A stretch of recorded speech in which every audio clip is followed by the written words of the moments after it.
ഒരു പൊന്നുമോൾ സ്കൂളിലേക്ക് ആദ്യമായി പോവുകയാണ്. ആ മോൾക്ക് സപ്പോർട്ടായി ആ ഒരു കുടുംബം മൊത്തം. ഒന്ന് കണ്ടു നോക്കിയേ ഈ മനോഹരമായ ഒരു വീഡിയോ. ഒരു നല്ല ഒരു മെസ്സേജാണ് സമൂഹത്തിന് അവർ നൽകുന്നത്. സ്കൂളിലേക്ക് പോവാണ്. ഒറ്റയ്ക്കല്ല, ഞങ്ങളെല്ലാവരും കൂടെ നേരത്തെ എഴുന്നേറ്റ് കുളിച്ച് ഭക്ഷണം കഴിച്ച് പ്രാർത്ഥിച്ച് നല്ലപോലെ ഒരുങ്ങി. കുഞ്ഞുപിള്ളേരെക്കുറിച്ച് കൂടുതൽ ചിന്തിക്കുന്ന വീടായതുകൊണ്ട് ഈ ഒരു ദിവസം വേറെ ഒരു കാര്യവും ആരും പിടിക്കുകയല്ലെന്ന് ഉറപ്പിച്ചിരുന്നു. അന്നാറോസിനെ സ്കൂളിൽ കൊണ്ടുവിടാൻ ഞങ്ങളെല്ലാവരും ഒരുമിച്ച് പോകാൻ വേണ്ടി പ്ലാൻ ചെയ്തേ.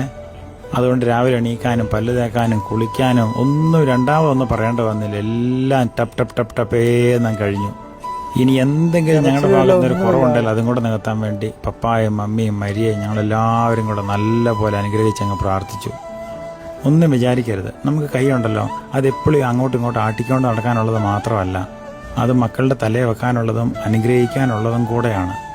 അങ്ങനെയൊക്കെ ചെയ്തപ്പോൾ ഇന്ന് സംഭവിച്ച എന്നറിയാവോ, ഒരു ടൂർ പോകുന്ന പ്രതീതിയോടെ ഫസ്റ്റ് ഡേ അവൾ സ്കൂളിൽ പോയി.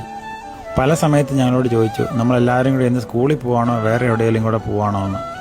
എല്ലാം ജീവിതത്തിൽ സംഭവിക്കാനുള്ള സ്കൂൾ ജീവിതം, എക്സാംസ്, മറ്റ് ടെൻഷൻ അടിക്കേണ്ട കുറേ കാര്യങ്ങൾ. പക്ഷെ ആ സമയത്തെല്ലാം നീ ഒറ്റയ്ക്കല്ല, നിന്റെ കൂടെ ഏറ്റവും പ്രിയപ്പെട്ടവരായി ഞങ്ങൾ കൂടെ ഉണ്ടെന്ന് ഒരു കൊച്ചിന് തോന്നിക്കഴിഞ്ഞാലുണ്ടല്ലോ, അത് കൊച്ചിനെന്നല്ല ആർക്ക് തോന്നിയാലും അവരുടെ വൈബ് പിന്നെ വേറെയാണ്. ഞങ്ങളെല്ലാവരും നേരത്തെ കാറിൽ കയറിയിരുന്നു. ഏറ്റവും അവസാനം കാറിൽ ഓടി വന്ന് കയറിയത് അന്നാറോസ് ആയിരുന്നു. ഞാനും വരുന്നുണ്ട് കേട്ടോ, എന്നെ കൂട്ടാതെയാണോ നിങ്ങൾ സ്കൂളിൽ പോകുന്നത്? എന്ത് പെട്ടെന്നാണ് സ്കൂളിൽ പോവുക പഠിക്കുക എന്നൊക്കെയുള്ളത് അവരുടെയും കൂടെ ആവശ്യമായി മാറിയേ. പ്രാർത്ഥനയോടെ ടീച്ചർ എഴുതാൻ പോകുന്നത് മലയാള അക്ഷരം ആയാണ്. അവിടെ നിന്ന് എഴുതിയാൽ പോരാ, ഒരു പടി കൂടി കയറി എഴുതണം. കാരണം അത് നമ്മുടെ നെഞ്ചിലേക്ക് എഴുതിക്കൊണ്ടിരിക്കുന്നത്.